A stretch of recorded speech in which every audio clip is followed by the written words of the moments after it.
عقلية رونالدو كانت مختلفة. ممكن تشوف رونالدو مغرور متكبر، لكن شئت ام ابيت هو اكثر واحد اجتهادا وافضل منتاليتي في جيله. In my mind, I'm always the best. I don't care what the people thinking, what they say. In my mind, I'm always the best.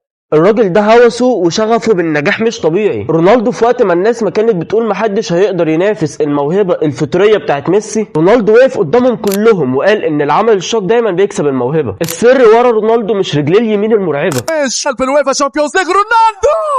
ولا الارتقاء والجامب اللي بيفضل واقف بيها شوية في السماء. السر كله في العقلية بتاعت رونالدو.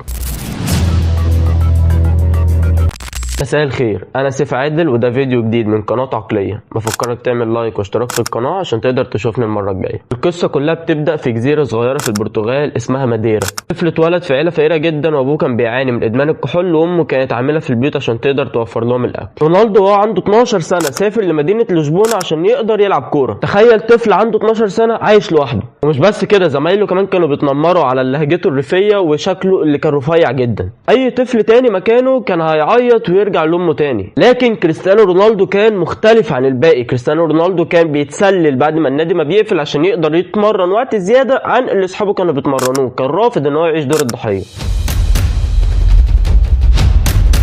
ولما راح مانشستر يونايتد المدافع الاسطوري ريو فيرديناند قال عليه: رونالدو كان اول لاعب اشوفه في حياتي بيجيب طاقم طبي وطباخ خاص بيه في البيت. الكلام ده يا صاحبي ورونالدو كان عنده 20 سنة. لكن الميزة الحقيقية في رونالدو فعلا ان هو ما كانش بينهار تحت الضغط. رونالدو مر بلحظات انكسار كانت ممكن تخلي لعيبه كبيره جدا تنهار. في 2008 رونالدو لما كان مع مانشستر يونايتد ضيع ضربه جزاء في نهائي الشامبيونز ليج واللقب كان ساعتها هيضيع منه. وفي كاس العالم 2006 انجلترا كلها كرهته وكانت بتعامله كانه مجرم حرب بعد لقطه طرد روني الشهيره جدا. Here comes Ronaldo, helpfully pointing out to the ref that his best mate might have stood on someone's plums. لكن زي ما قلت لك رونالدو كان عنده ميزه كبيره جدا ان هو كان تحت الضغط بيتحول لآلة حرب. ولما الجماهير بتصفر عليه او بتهاجمه في الملعب ده مش بيخليه يتأثر خالص، بالعكس ده بيبقى زي النار او البنزين اللي جواه بيخليه بيغلي وبيخليه ينفجر ويسجل هاتريك ويحتفل قدامهم كلهم ويقول كلمه كلمه. يقرب الفرصه والكوره والثاني الهدف الثاني للملوك.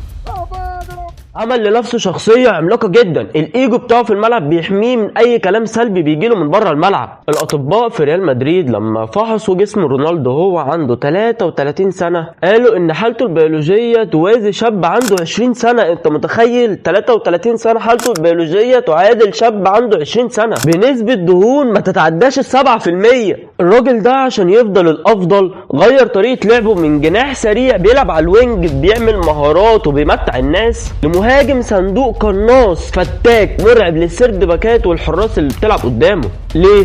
لانه عارف وفاهم ان للاسف السن بتاعه هيأثر عليه بالسلب. عقلية رونالدو كانت مرنة بشكل غريب جدا وبتتأقلم مع كل الظروف، تحسها مخلوقة عشان تخليه الافضل على طول، تخليه السوبر هيرو. Maybe someone's don't like me, but because I'm too good. I don't know why. وفي النهاية رونالدو بيعلمنا حاجة مهمة جدا، بيقول لنا ان الموهبة مش كل حاجة. هو الموهبة ممكن تخليك لاعب كويس، بس العقلية والالتزام والمجهود والتمرين المستمر والهوس بالتفاصيل الصغيرة والتعطش للنجاح ده اللي هيخليك اسطورة. رونالدو ما كانش عايز يبقى مجرد لاعب كورة الناس بتقول رونالدو ده بيلعب كورة وخلاص، لا ده كان عايز اللي هو يكون ليه تاريخ الناس كلها بتضحك عنه وقد كان. فلو عايز تبني عقليتك وتبني منتاليتي صلبة زي رونالدو اعمل لي اشتراك هنا في القناة عشان بنزل لك محتوى يفيدك ويطور منك. وما تنساش تشوف الحلقات اللي فاتت وتستنى الحلقات الجاية من قناة عقلية. هستناك الفيديو الجاي. سلام. Bonos, who's the best player in the world ever?